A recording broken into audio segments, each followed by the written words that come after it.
केंद्रीय वित्त मंत्री निर्मला सीतारमण ने आज वित्तीय वर्ष 2026-27 का आम बजट पेश किया।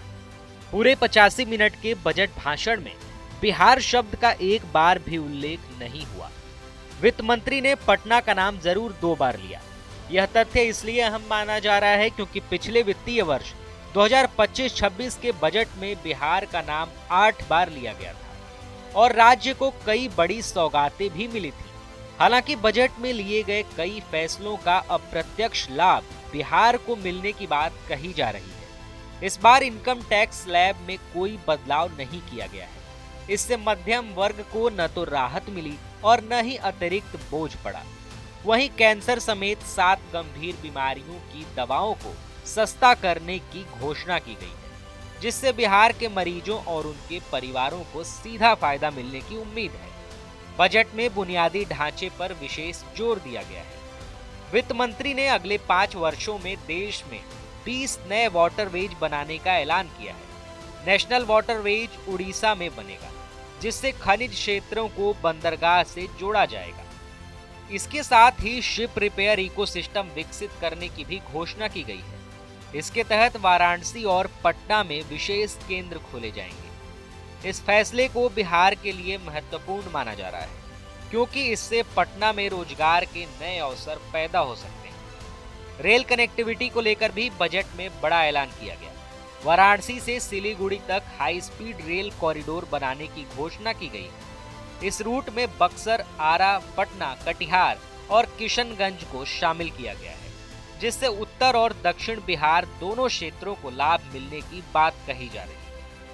शहरी विकास के लिए भी बिहार को बजट में जगह दी गई है। 5 लाख से अधिक आबादी वाले बिहार के 8 शहरों को अतिरिक्त फंड देने का प्रावधान किया गया है। इन शहरों में पटना, मुजफ्फरपुर, भागलपुर, दरभंगा, बेगूसराय, नालंदा, पूर्णिया और गया शामिल हैं। इससे सड़कों, जल निकासी और अन्य बुनियादी सुविधाओं में सुधार होने की उम्मीद जताई जा रही है।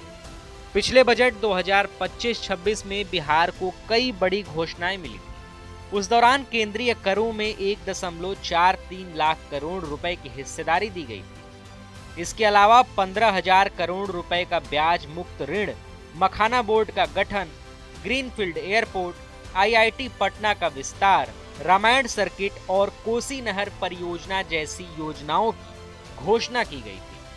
इस बीच राष्ट्रीय जनता दल के मुख्य प्रवक्ता शक्ति सिंह यादव ने केंद्रीय बजट 2026-27 पर तीखी प्रतिक्रिया दी है।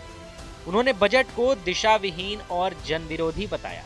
शक्ति सिंह यादव ने कहा कि सरकार ने वित्त मंत्री के 9वीं बार बजट पेश करने को लेकर प्रचार किया, लेकिन बजट में आम लोगों के लिए कोई ठोस दृष्टि या भविष्य की स्पष्ट योजना नजर नहीं आई। उन्होंने बिहार की उपेक्षा का आरोप लगाते हुए कहा कि बिहार की जनता को बड़े सपने दिखाकर वोट लिए गए, लेकिन बदले में राज्य को कोई ठोस औद्योगिक लाभ नहीं मिला। उन्होंने यह भी कहा कि पटना में शिप रिपेयर सेंटर की घोषणा के बावजूद रोजगार को लेकर सरकार केवल औपचारिकता निभा रही है और बिहार आज भी शिक्षा और स्वास्थ्य के क्षेत्र में पिछड़ा हुआ है।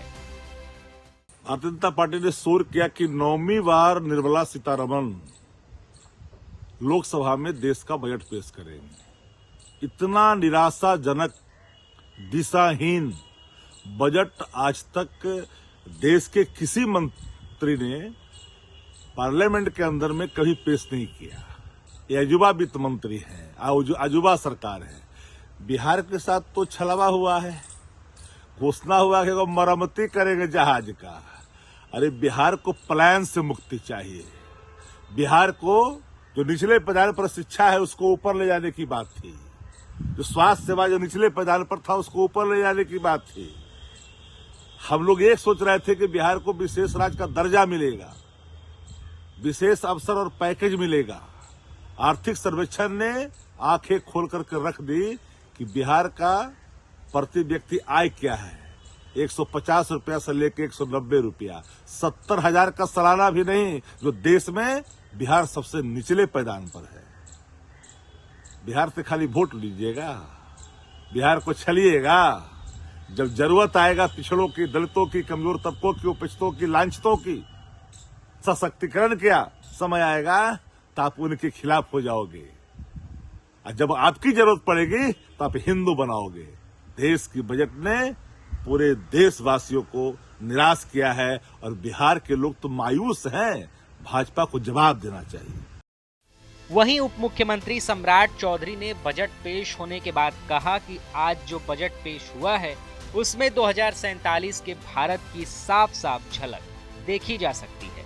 सम्राट ने कहा कि 2047 का विकसित भारत कैसा होगा इस बजट में साफ तौर पर दिखाई देता है। देश के यशस्वी प्रधानमंत्री जी को और आदरणीय वित्त मंत्री जी को धन्यवाद देता हूं। इन्होंने 2047 का भारत कैसा होगा 3 कर्तव्य के बारे में बताया। 6 मुद्दे जो महत्वपूर्ण इस भारत के विकसित के लिए होंगे उसके लिए बताया। कई योजना के बारे में उन्होंने बताया, चाहे वो हाई स्पीड रेल का जो कॉरिडोर हो, सेमीकंडक्टर का पूरा इंफ्रास्ट्रक्चर खड़ा करने का मामला हो, चाहे वो फिशरी से जुड़ा हुआ हो, चाहे वो जल मार्ग के बारे में एक तरह से कारखाना से लेकर पूरी तरह जल मार्ग के परियोजना की चर्चा किया है। और कई चीजें कैसे मेडिकल कॉलेज, मेडिकल इंफ्रास्ट्रक्चर, कैसे डिस्ट्रिक्ट के हॉस्पिटल में आईसीयू और वहां पर पूरा ट्रॉमा सेंटर का यूनिट बनाने का निर्णय लिया है। इसलिए और मैं विस्तार से आपको बात आपके बीच में करूंगा, लेकिन आज आदरणीय प्रधानमंत्री जी नरेंद्र मोदी जी को और वित्त मंत्री निर्मला सीतारमण जी को धन्यवाद देता हूं कि 2047 के भारत के लिए जो नींव आज उन्होंने रखा है, इसके लिए उनको बधाई देता हूं।